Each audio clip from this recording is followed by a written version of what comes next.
Hey guys and girls, welcome to another Sunday afternoon chat. We are right now, Pat Turner and I, driving through the mountains around Mena, Arkansas, and we are headed to Toledo Bend Reservoir. That's right, Toledo Bend. Been a long time since I've been on Toledo Bend. I'm gonna meet my buddy Roland Martin down there. Roland has been at Sugar Lake, fishing with Pedro Soares for the last couple, 2 or 3 lakes. Sugar Lake just across the border into Mexico from Texas.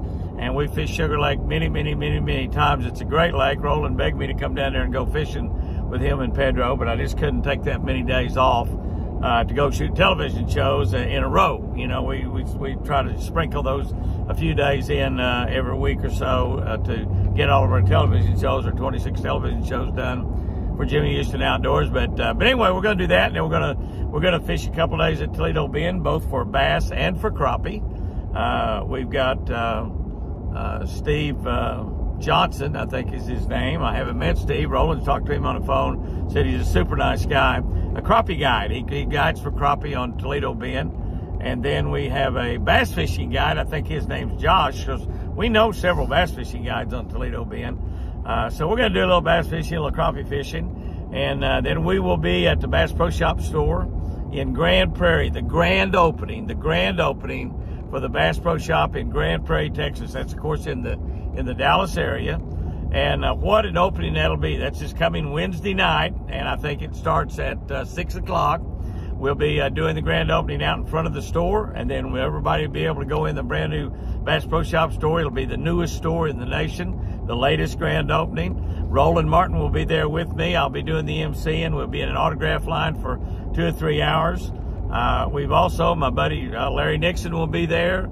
Charlie Evans will be there with the Paw Patrol people. So if you got kids that love the Paw Patrol, bring them by and let them get a picture taken with the Paw Patrol and Charlie Evans. And Charlie Evans, professional fisherman. Tommy Martin, who's a professional fisherman that won the Bassmaster Classic one time and just a tremendous fisherman for a lot of years. He will be there. Probably 1 or 2 more I'm not mentioning, plus the fact, Dude Perfect, you know, Dude Perfect are from the Dallas area, and they will be there, and they're tremendously popular. They got like 50 million people or something on their YouTube channel, so you can imagine how popular they are with 50 million people on their YouTube channel. They're wild and crazy guys. I've watched some of their videos, and they are wild and crazy guys. They have very entertaining videos, and just pretty cool. I've not met any of them. I'm kind of anxious to meet them myself, to be honest with you. Anybody's got 50 million people on their YouTube channel, they got to be pretty cool to be that entertaining and to have that many people on there. But I understand, I looked at something that we have on our Facebook page. You can look on that Facebook page, I get a little more information about that. But on our Facebook page, it said the first 250 families get to take their picture with Dude Perfect.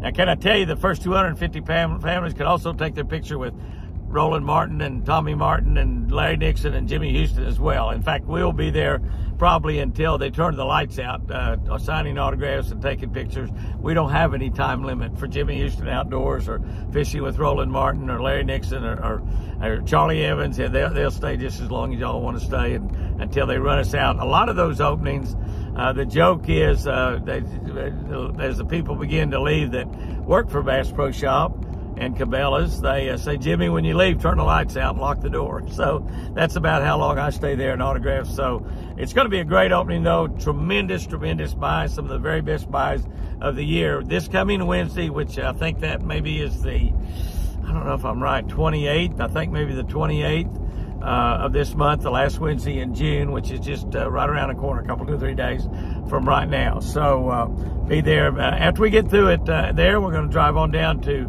Delacroix and be at Woodland Plantation. What is that, Pat? 26, Pat says, not the 28th. Wednesday, the 26th, June 26th. We're going to go on down to Woodland Plantation where Roland and I stayed last year. Incredible place to stay. Great food, great accommodations. It's really an old working plantation that had slaves and everything else. And it's just, it's a great place. And it's at Delacroix, Louisiana, which is south of New Orleans. And we're going to fish Eddie Adams down there, who is just an incredible, remarkable redfish fisherman. And also going to fish with another individual down there for bass. We're going to do some bass fishing there also. One of the great things about Delacroix and Venice and that area down there. You got saltwater, freshwater, and you got brackish water. And you have freshwater fish and saltwater fish living in the exact same area. So it's an incredibly great place to go and fish. The Woodland Plantation is a beautiful place. Foster, the guy that owns that thing and runs it, just takes care of customers remarkably well. One of the things that's kind of interesting there that I just was kind of blown away by, they have a Catholic church right on the grounds on the Woodland Plantation. And this Catholic church, now it wasn't there on the plantation. Actually, he bought that church somewhere and they moved it down there. But they have a full bar. They have a full bar on, like up where the priest would be.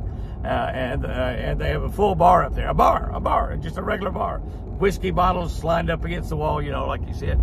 Any kind of bar, and a bar across there. And you can sit on a stool there and have your drinks. I don't drink, but, and so one of the questions I asked Foster, you know, I'm a Baptist, and Catholics are definitely not against drinking, but most of them. There's a lot of Catholics that don't drink, but definitely not against it at all. And I asked Foster, was that bar already in that church, or did you build it in there? And he told me they built the bar in there. The bar did not come with the Catholic Church, so don't be telling people I said that Catholic churches had bars in them. And some of them may, for all I know. I've only been in a couple Catholic churches in my life, and I've been to Pat Turner's Catholic Church, and I can say it did not have a bar in there. That's the only one I know about for sure. It did not have a bar.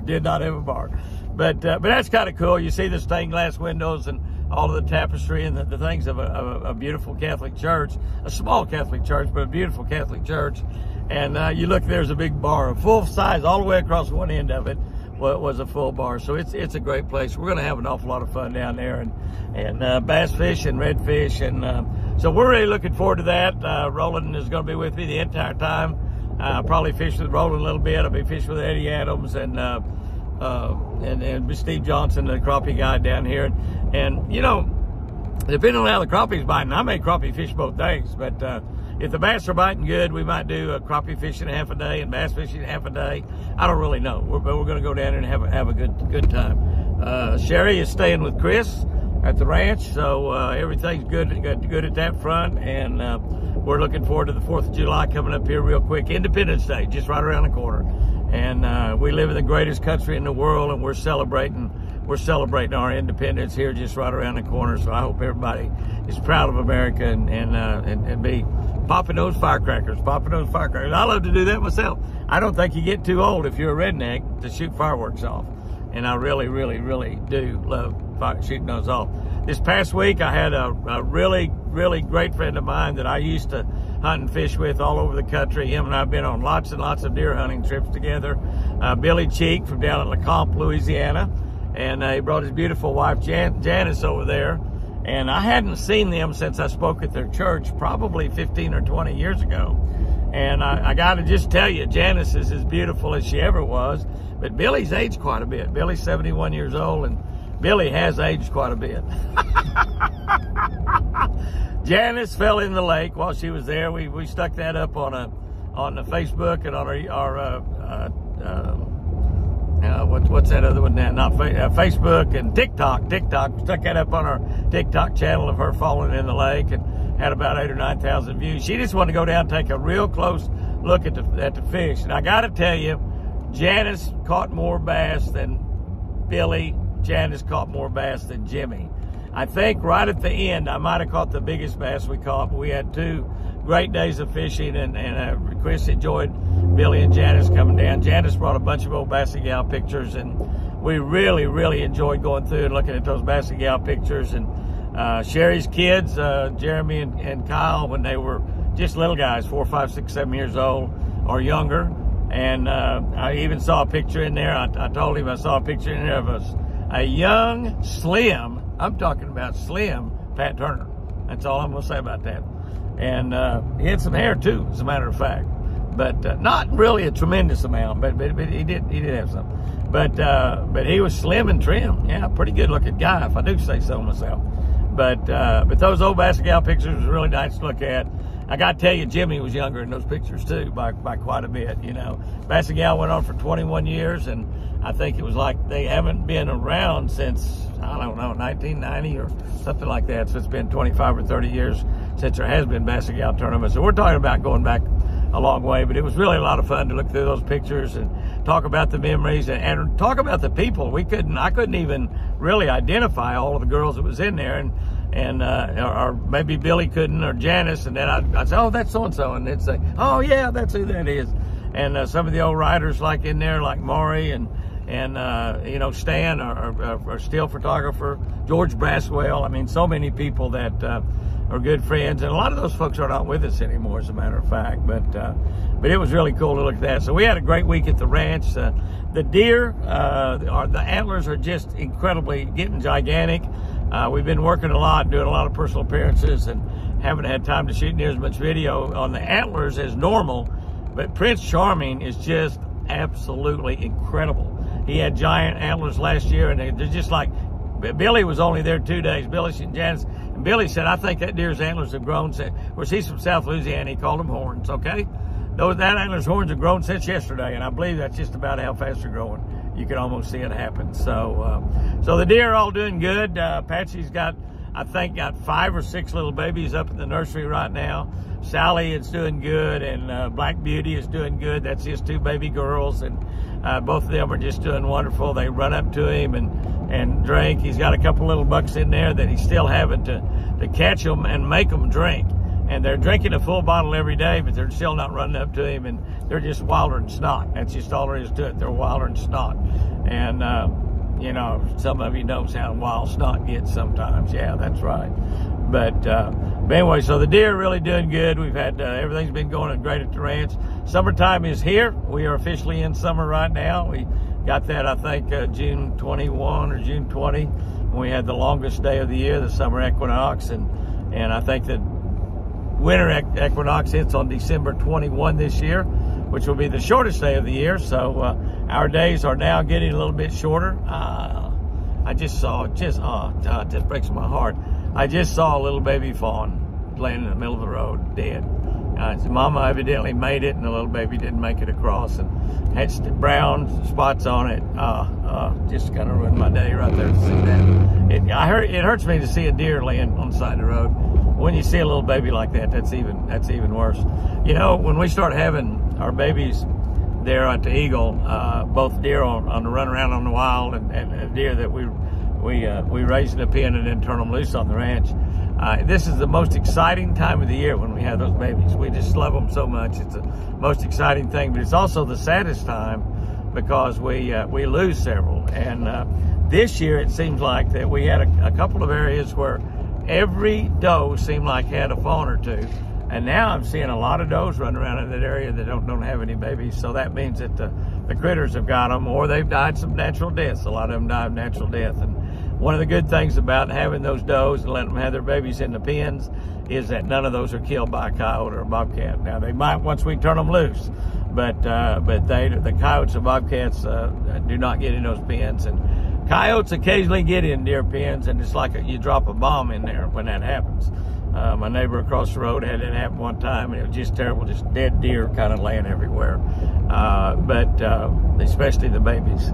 But we have the pens built where they can't dig under from the outside, and so it's real difficult for them to get in, and it's real surprising the bobcat doesn't get in there and kill one, but knock on wood, I guess you might say, so far that hasn't happened. But the deer are doing good. They're getting larger every day. I saw 2 babies yesterday near the house with their mama, wild babies. And they were a good size. They were still spotted fawns, but they were good size. So everything is going good at the ranch. My little goose family that had only 1 gosling, that little baby goose looks just like its mom and daddy now, and almost as big as they are.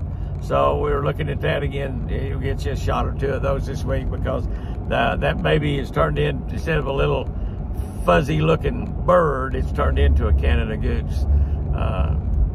Forrest is coming around about every day. His antlers are just absolutely beautiful, and they're typical. He's just a big, beautiful, typical deer.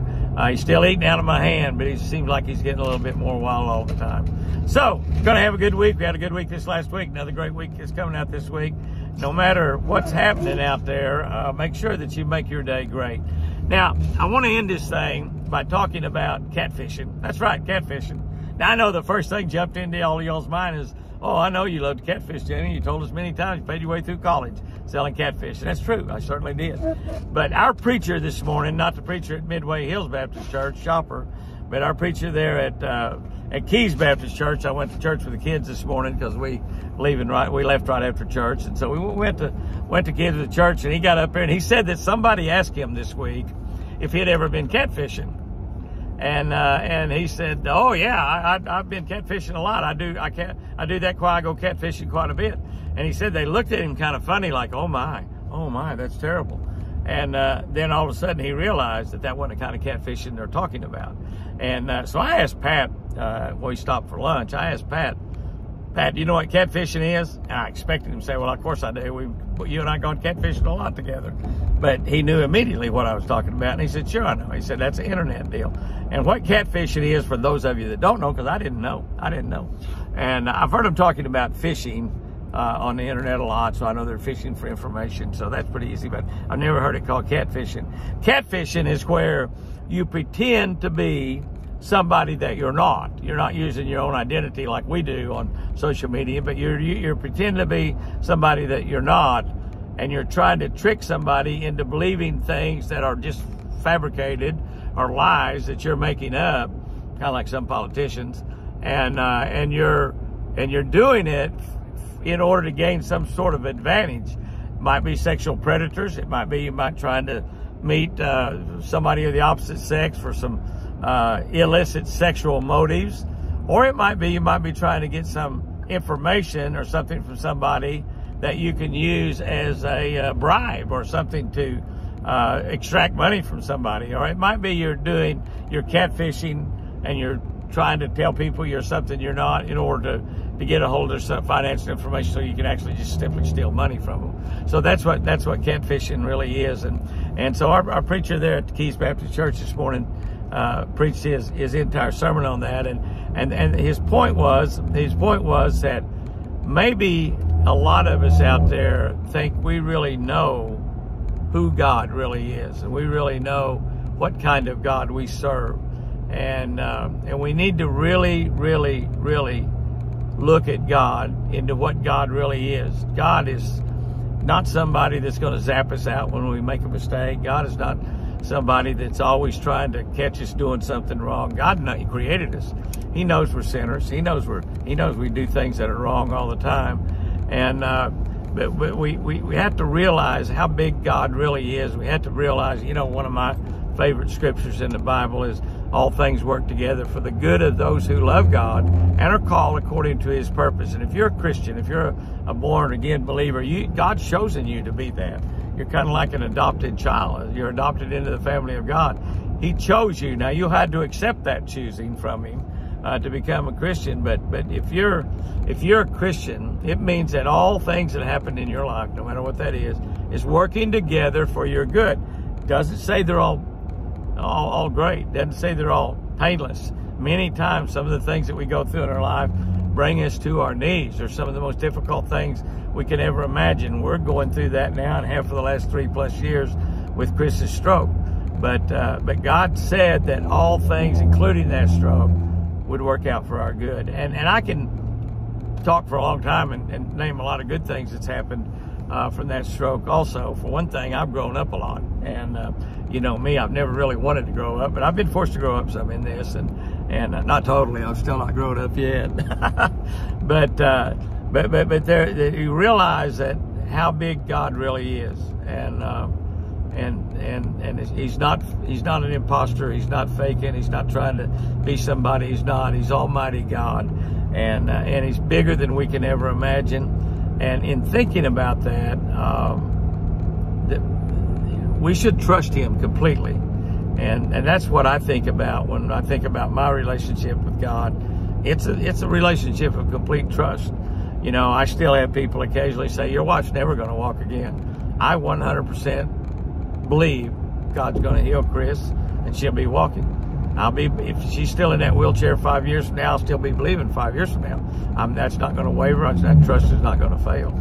And one of the reasons I can trust God the way that I do is because of what I've seen God do in my life. And what I know that God has the power to do, He has supernatural powers. He can speak life into existence. He can raise dead people from life. He can walk on water. You know, God has powers that we don't even begin to understand or comprehend. So it's easy for me to trust God. And if you're not trusting God, you might be not realizing who the real God is that you believe in. And you got to trust Him with everything. And when things don't go right, you got to trust Him even more. So, guys and girls, go out there and have you a great week. If you get a chance to go fishing, they're biting. Make sure you drink plenty of water. It's hot everywhere. Don't let them jump onto you and say that it's the hottest time ever, because it's not. Our meteorologist there in Oklahoma went through some things and named several years it's been hotter than all these hot days. And we've had 400 or 500 degree days already at Twin Eagle Ranch. But it's God that controls the climate. You mean 4 100 degree days, not 4 or 500 degree days. 400 or 500 degree days. Yeah, Pat corrected me. I mean 4 or 5 days where it reached 100 degrees. Yeah, hey, if it gets to 400 degrees, I'll buy into that climate nonsense. God controls the weather. We don't. All right, guys and girls, have you a great one out there. Go fishing this week if you get a chance. Share this with all your friends and make sure they get on Jimmy Houston Outdoors, all 3 YouTube channels, Jimmy Houston Outdoors, Facebook, all of that. And remember, catfishing has more than one meaning. I sure do love you. Catfishing, more than one meaning.